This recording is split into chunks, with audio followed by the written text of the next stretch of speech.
누구나 부자 되고 싶어 하죠. 왜 그럴까요? 왜 부자 되고 싶어 할까요? 다 그런 것은 아닙니다만은 부자 되면 행복하겠지라고 생각하기 때문에 부자 되고 싶어 하는 거예요. 부자 되면 행복할 것이다라고 믿기 때문에. 그래서 사람들이 부자가 되고 싶어 하는데, 그럼 여러분 한번 생각해 보십시다. 어느 정도 되면 부자인 걸까요? 우리 중에는 부자가 있을까요? 자, 어느 정도 되면 부자고 어느 정도 되면 부자가 아닐까요? 애매하죠. 그래서 이 부분에 대해서 최근에 조사를 했어요. 그리고 발표를 한 기관이 있습니다. 청림출판이라고 하는 곳과 잡코리아에서 이것에 대해서 자료를 조사해서 발표를 했는데, 재산이 30억 이상이면 부자로 본다라고 발표를 했어요. 재산이 30억.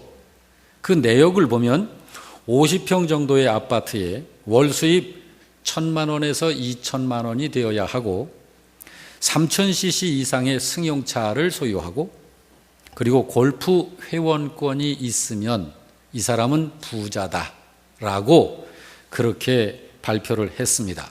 저는 전혀 동의가 되지 않습니다. 그런데 사회에서는 그렇게 발표를 했어요. 그래서 어떤 분들이 진짜 부자일까?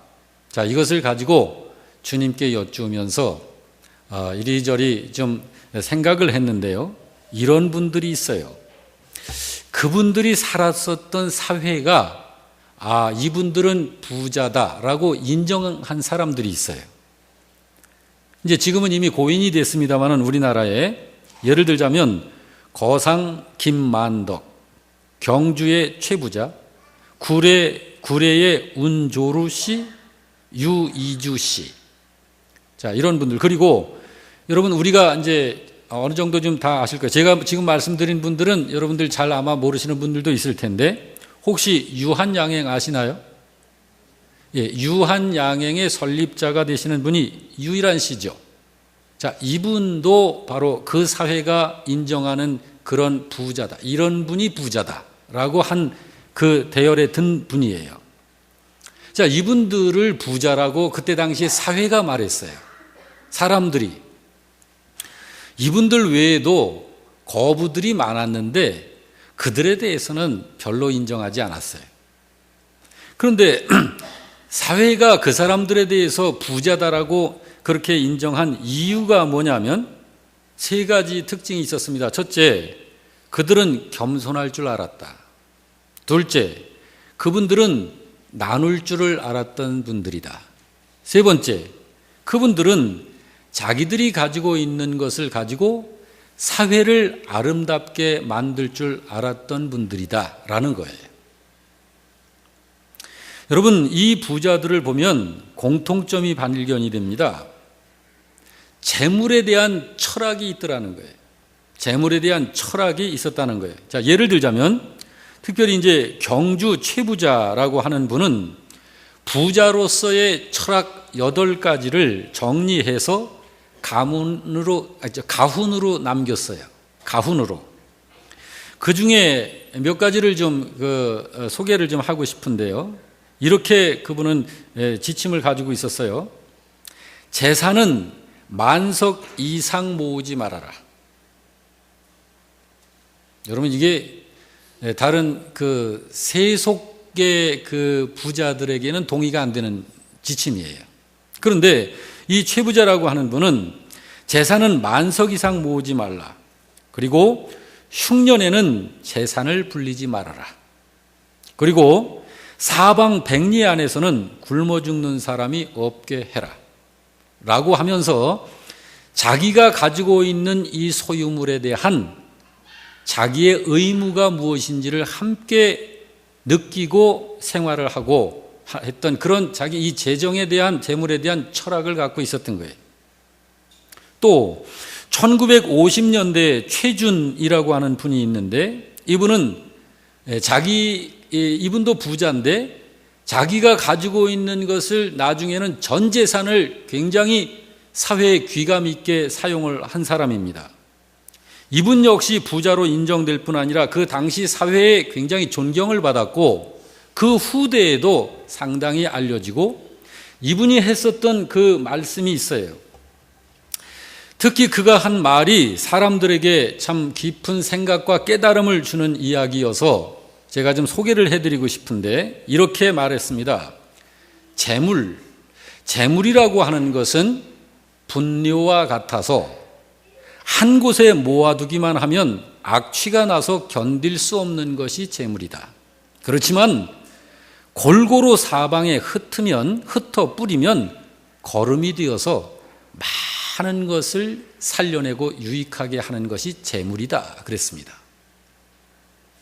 이런 분들은 이 재물에 대한 재물을 알았어요.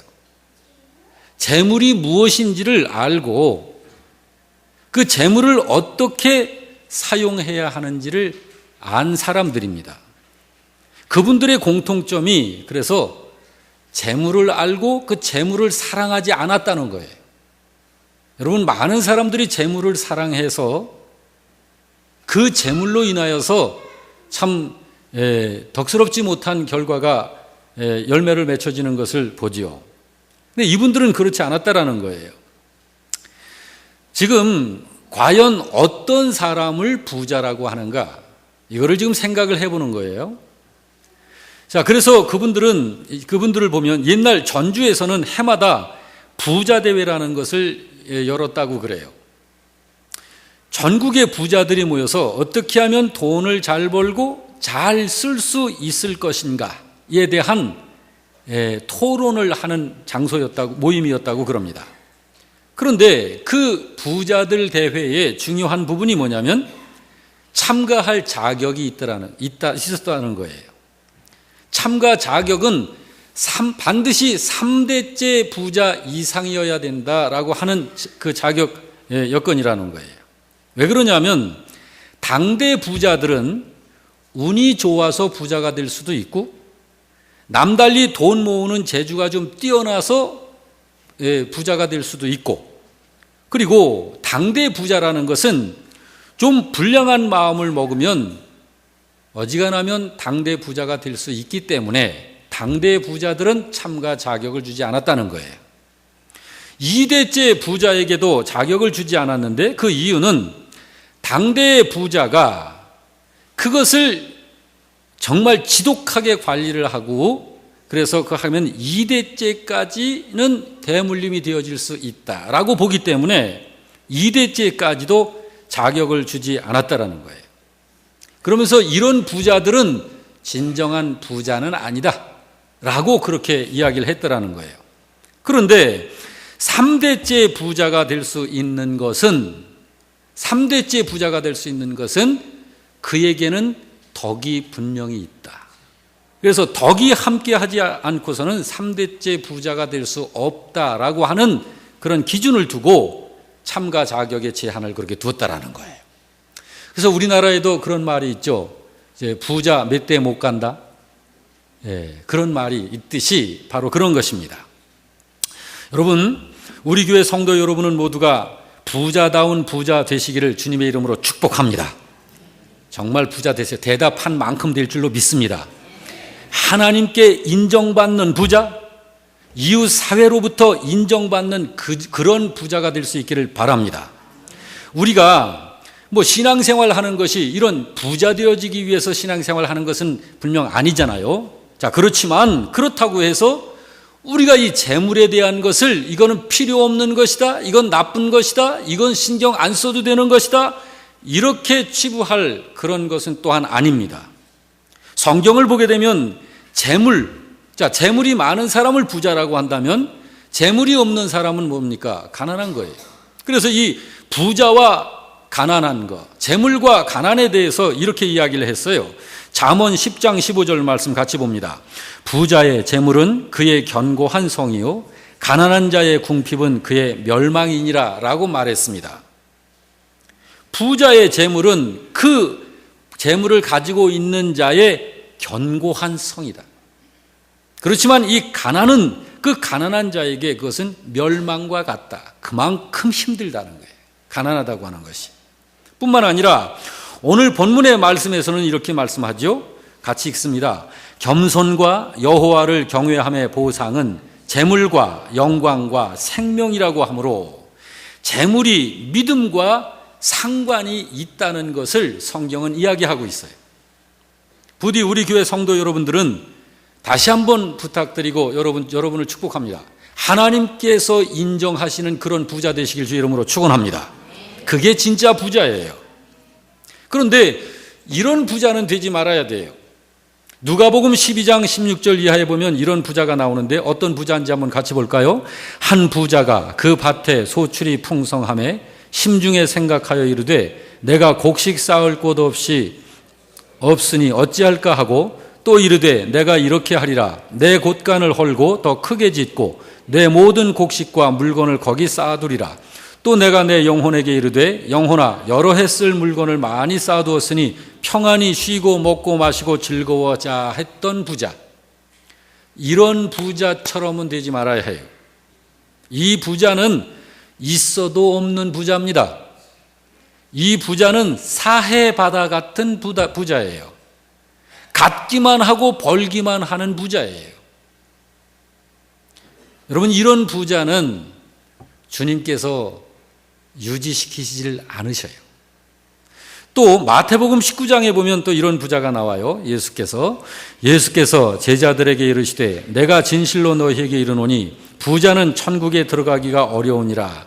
다시 너희에게 말하노니 낙타가 바늘기로 들어가는 것이 부자가 하나님의 나라에 들어가는 것보다 쉽다 그랬습니다. 여기 그냥 부자로 언급이 되어져 있는데 부자들은 다 그렇다는 얘기가 아니에요. 성경에서 말씀하는 진정한 부자들은 다 하나님 나라 들어갑니다. 그러나 이런 부자들은 하나님 나라 못 들어간다는 얘기예요. 하나님께서로부터 인정받지 못하는 부자입니다. 이런 사람들은 이상한 부자들이에요. 부자답지 못한 부자라고 말할 수 있고 가치가 없는 부자, 의미 없는 부자. 그래서 성경은 이런 부자를 어리석은 부자다 그랬어요. 이런 부자는 하나님께 심판을 반드시 받게 됩니다.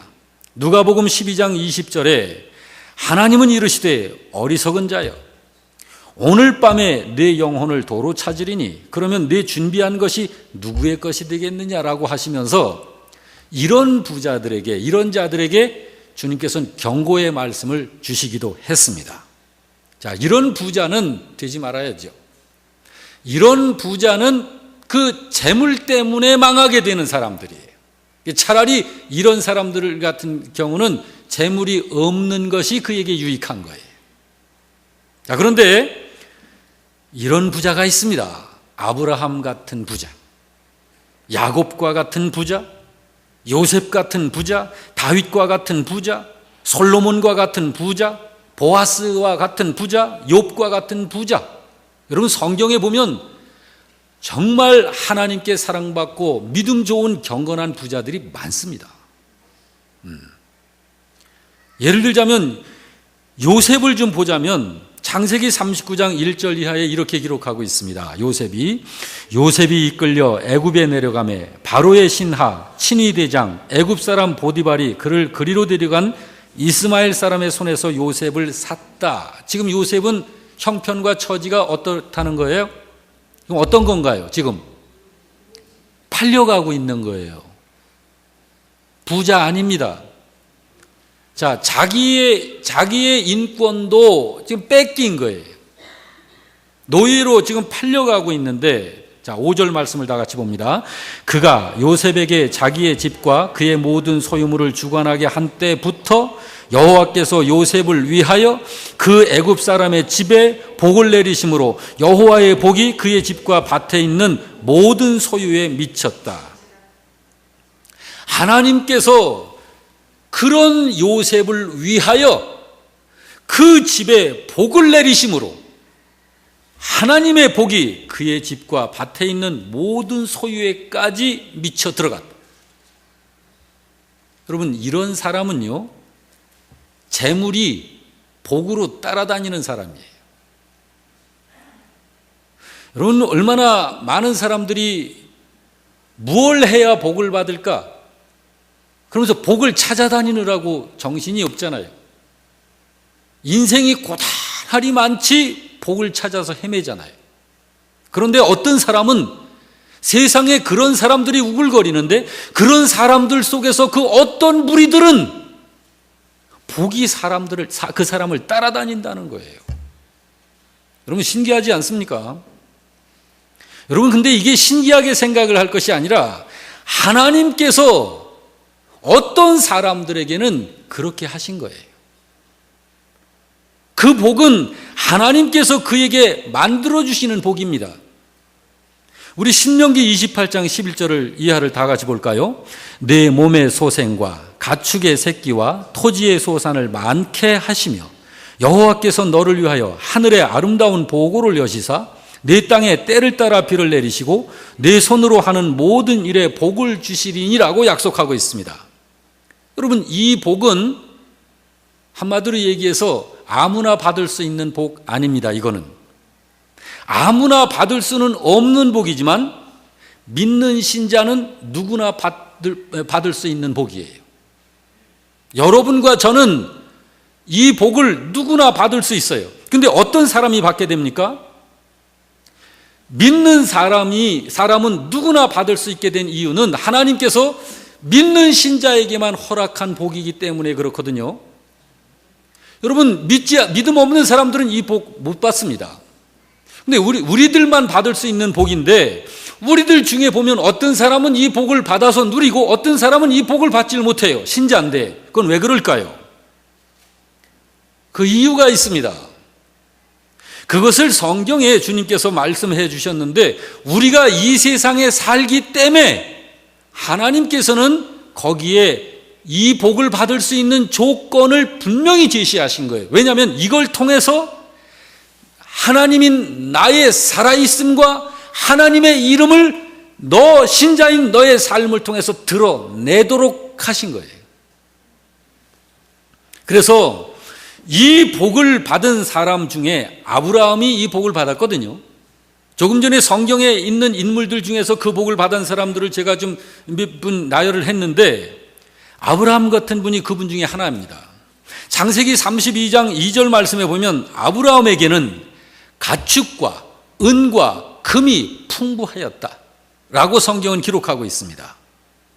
가축이 풍부했다. 여러분 그 수천 년 전에 그때는 이 재산이 가축이에요. 유목민들. 요즘도 여러분 목장하는 분들 소 한 50마리 100마리 키우는 분들 그러면 그 지역의 유지 아닙니까? 부자라고. 이때 당시에 그 재산은 이 유목민들에게 있어서는 그 가축들이 최고의 재산이에요. 그 가축이 셀 수 없이 많고 근데 가축들뿐만 아니라 은과 금이 풍부했다. 여러분 요즘에도 예나 지금이나 이런 것들은 보물로 여겨지는 것들입니다. 여러분 이 시대에 우리들 그래도 괜찮게 삽니까? 여러분 묻습니다. 그래서 여러분 금이 풍부하신가요? 여러분에게 금이 풍부한가요? 여러분 금가락지 하나 있을까 말까 하죠? 네, 아브라함은 그렇지 않았다는 거예요. 은과 금이 풍부했다. 왜 그랬을까요? 이 아브라함을 보면 가는 곳마다 복이 따라다닌 사람이 아브라함이에요. 아브라함은 복을 찾아다닌 사람이 아니고 그에게 복이 따라다녔어요. 그래서 그의 삶은 다른 세상 사람들과의 삶과 달라요. 그 모습을 우리는 너무너무 재산이 많기 때문에 아브라함이 분가를 할 수밖에 없었던 때가 있었어요. 그 조카 롯과. 근데 조카 롯과 분가를 할 때에 아브라함이 이렇게 제안을 합니다. 창세기 13장 9절 말씀 다 같이. 네가 먼저 택하라. 네가 좌하면 나는 우하겠고 네가 우하면 나는 좌하리라. 자, 이렇게 살았어요. 좌우. 조카야, 우리의 재산이 너무 많아서 함께 이동하면서 이 재산 관리를 하기가 너무 어렵다. 그러니 우리 이렇게 이제 나누자. 그런데 여러분 어느 곳은 초장이 펼쳐 있고 이 가축들이 마실 물들이 많지만 어느 지역은 산악지대이고 바위와 또 이렇게 뛰길 만한 풀들이 없는 그런 지역이에요. 그런데 여러분, 조카에게 선택권을 먼저 주는 거예요. 네가 만약에 푸른 초장 쪽을 택하면 나는 그 반대편으로 갈게. 그쪽은 정말 아주 사막 지역과 같은 광야이든지 아니면 바위 산으로 그냥 한 그 험한 산악 지역이든지 그런 것입니다. 근데 아브라함이 조카에게 그렇게 말하는 거예요. 왜 그렇습니까, 여러분? 아브라함은 그가 어디를 가든지 복이 그와 함께 하는 거예요. 그가 복을 찾아다니는 삶을 사는 그런 사람이 아니었던 것입니다.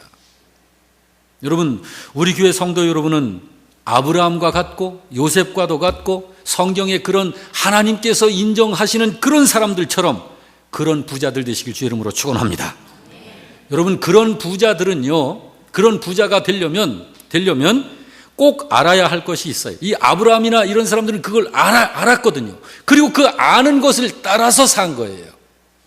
뭘 알고 뭘 알아야 하고 그 다음에 준비해야 할 것이 있습니다. 자, 첫째, 알아야 할 것이 두 가지가 있거든요. 그것이 전도서 5장 19절에서 말씀하고 있습니다. 같이 그것이 무언가 한번 찾아보자고요.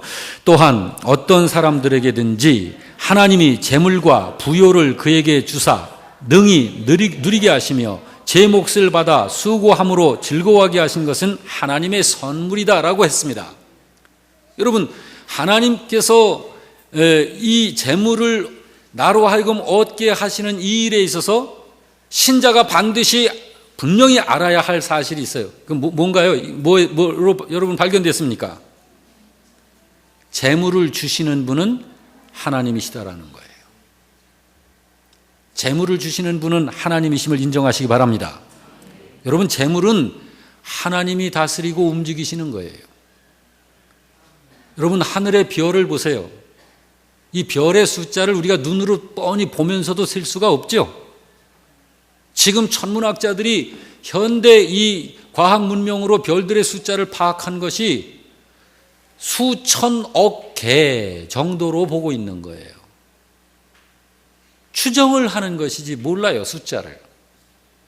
그런데 여러분, 그 우주의 별들의 질서를 붙들고 유지하시며 이 모든 우주와 세상을 다스리시고 운행하시고 지배하시는 분이 누군가요? 하나님이세요. 바로 그 하나님께서 인생들의 이 재정을 다스리시는 거예요. 사람이 이 재물을 취득할 수 있는 것은 하나님께로부터 받아서 취득할 수 있는 것입니다. 그러므로 여러분, 잠언 13장 22절 말씀은 이렇게 말씀하고 있습니다. 선인은 그 산업을 자자손손에게 끼쳐도 죄인의 재물은 의인을 위하여 쌓일 뿐이니라. 자, 이 재물은 하나님께서 주시는 거구나. 이거를 분명히 알아야 하고, 또 하나 알아야 할 것이 신명기 8장 18절입니다. 다 같이, 내 하나님 여호와를 기억하라. 그가 내게 재물 얻을 능력을 주셨다라고 그래요. 하나님은 사람에게 재물 얻을 능력을 주셨어요. 이거를 알아야 돼요. 여러분, 저를 한번 따라합시다. 나에게는 재물을 얻을 능력을 하나님이 주셨다. 그 능력이 내게는 있다. 여러분, 그러므로 이게 무슨 말이냐 하면은요, 왜 재물 얻을 능력이 있는데 어떤 사람은 부자일까요? 그 능력을 활용하기 때문에 부자인 거예요. 근데 어떤 사람은 그 능력이 있는데 왜 가난하죠? 그 능력을 사용을 하지 못하기 때문입니다. 그 능력을 우리는 어떻게 사용하나요? 부지런함입니다. 그리고 정말 이 생각을 하고 살아야 해요. 그렇지만 부지런함인데 정당하게 부지런해야죠. 왜냐하면 모든 것을 보시고 모든 것을 관리하시고 다스리시는 분이 하나님이시니까요. 하나님의 심판이 내려질 이 욕심꾸러기들이 있죠. 하나님도 부인하고 뭣도 부인하고 정직함도 부인하고 양심도 내려놓고 오직 그냥 차지하려고만 하는 이런 자들, 하나님의 심판을 피해가지 못합니다. 그들도 재물을 얻을 능력을 갖고 있기 때문에 그걸 사용을 하는데 불의한 방법으로 사용을 하는 거예요. 여러분, 우리가 반드시 알아야 할 것이 그 두 가지예요. 재물을 주시는 분은 하나님이시다. 그리고 하나님은 우리 인생들에게 재물 얻을 능력을 이미 주셨다. 저를 따라서 다시 한번 따라합시다. 내게는 그 능력이 있다. 믿으시길 바랍니다. 자, 이거를 알고 이걸 인식하고 그리고 이제 준비해야 할 것이 있어요. 자, 이걸 준비해야 되거든요. 뭘까요? 예, 받을 그릇. 받을 그릇을 준비해야 해요. 그것이 오늘 본문이에요. 잠언 22장 4절 말씀. 자, 이 그릇은 보이지 않는 그릇이거든요. 이 그릇이 뭔가를 한번 여러분 읽으면서 좀 살펴보시기 바랍니다. 다 같이. 겸손과 여호와를 경외함의 보상은 재물과 영광과 생명이라 했습니다. 자, 이 그릇이 뭐예요? 겸손과 여호와를 경외함이라고 하는 그릇입니다. 겸손이 뭘까요? 쉽게 생각하세요. 겸손은 하나님 앞에서 나를 낮추는 것이 겸손이에요. 자꾸 나라고 하는 존재를 자꾸 앞장 세우고 나를 부각시키는 게 겸손이 아니에요. 그건 교만입니다. 하나님 앞에서 나를 낮추고 나로 인하여 하나님을 자꾸 드러내는 것이 겸손이에요. 최고의 겸손은 여호와를 경외하는 것입니다. 이것이 최고의 겸손이에요. 잠언 3장 5절 6절은 이렇게 말씀합니다. 너는 마음을 다하여 여호와를 신뢰하고 너의 명철을 의지하지 말라. 너는 범사의 그를 인정하라. 그리하면 내 길을 지도하시리라. 하나님께서 지도하시는, 하나님께 지도받고 사는 사람이 있거든요. 하나님이 개인의 교사가 되고 그 개인 교사가 되어서 특별히 그를 지도하신다고요. 그 개인 교사로 하나님의 지도를 받으면서 사는 그 사람은 삶이 얼마나 탄탄할까요? 얼마나 행복할까요? 어떤 사람이 그렇다고요?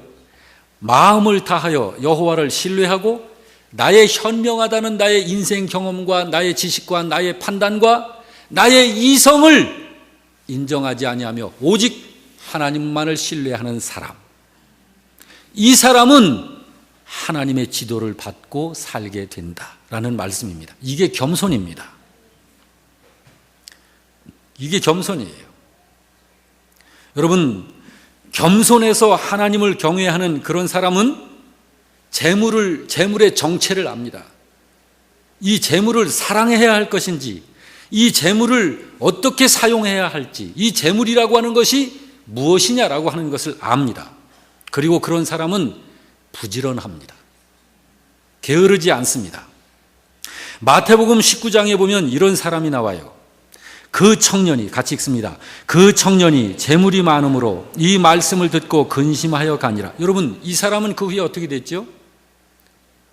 예수님을 버리고 세상으로 떠났어요. 세상으로 들어갔어요. 자, 이런 사람이 재물이 무엇인지를 파악을 못하는 사람이에요. 그래서 이런 사람이 결국은 재물을 사랑하다가 재물과 함께 망하는 거예요. 여러분, 이 부자 청년의 문제가 뭔가를 생각해 보세요. 재물이 많았다는 게 문제인가요? 아니요. 재물은 얼마든지 많을 수 있어요. 여러분에게 재물 많은 부자 되시기를 정말 저는 원합니다. 가난하게 살지 마세요. 부자들 되시라고요. 이 부자, 여기 이 사람은요, 이 청년은 뭐가 문제냐면 재물이 많았다는 게 문제가 아니라 재물이 뭔지를 모르는 게 문제예요. 재물이 뭔지를 모르는 거예요. 재물이 내게 이렇게 있는 이 이유를 모르는 거예요.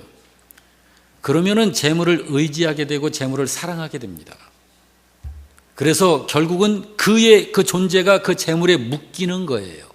여러분, 재물에 묶인 사람들이 그 재물 때문에 피 흘리고 살인하고 사기치고 양심 다 내려놓고 인간이기를 포기하고, 이게 왜 그러냐?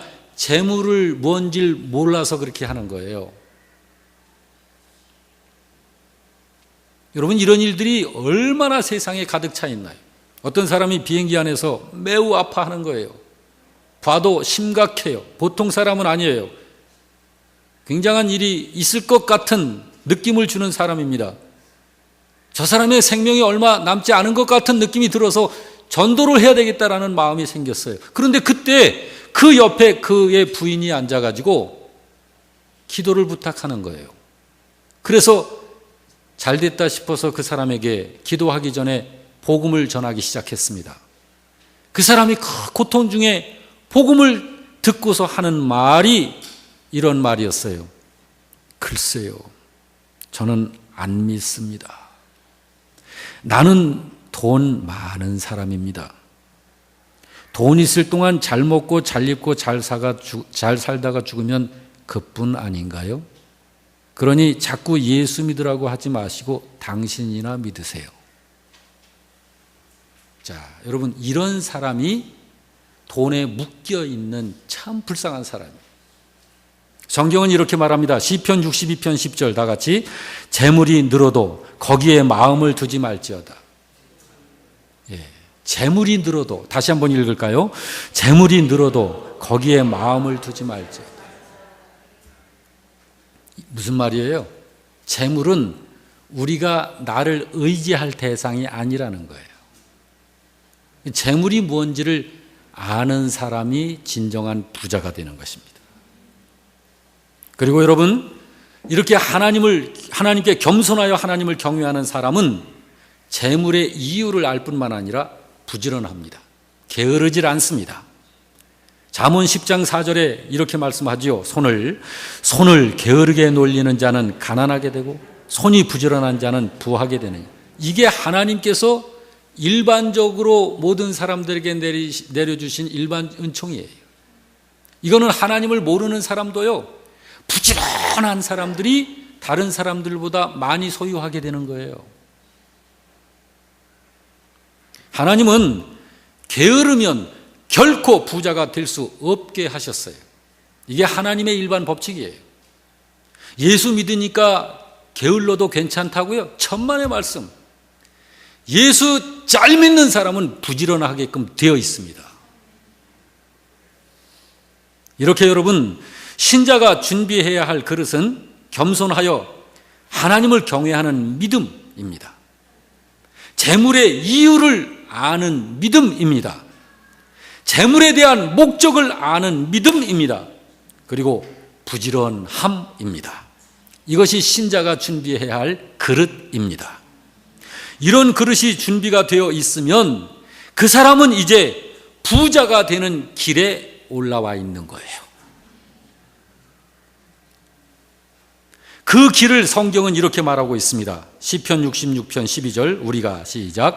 우리가 불과 물을 통과하였더니 주께서 우리를 끌어내사 풍부한 곳에 들이셨나이다. 여러분, 여기에 불과 물을 통과하였더니라고 그러죠? 이게 뭘까요? 여러분, 쉽게 생각하세요. 애굽 백성들을 애굽에서 끄집어내서 홍해 바다를 걸어 건너게 하셨죠. 그게 물을 통과한 거예요. 여러분, 물속에 들어가면 사람은 죽습니다.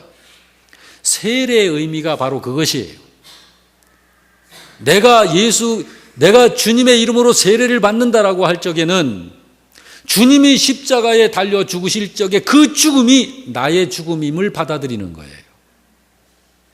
그것이 세례의 의미예요.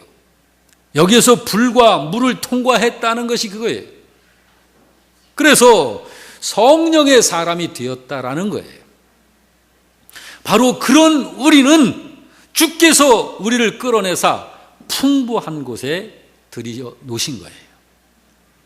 여러분, 이 풍부한 곳은 가나안 땅. 그래서 그 가나안 땅을 축복의 땅이라, 또는 뭐라 그래요? 뭐가 흘러가는 땅이라? 젖과 꿀이 흐르는 땅이라. 여러분, 젖과 꿀이 흐르는 땅 봤어요? 세상에 그런 땅이 어디 있어요? 그러나 하나님께서 그 풍요로움을 허락하신 것을 그렇게 표현을 한 거예요. 사랑하는 성도 여러분, 우리 모두는 이 세상 가운데 정말 부자다운 부자로 살아낼 수 있는 그런 사람들인 것입니다. 그래서 정말 부자다운 부자들 다 되시길 주 이름으로 축원합니다.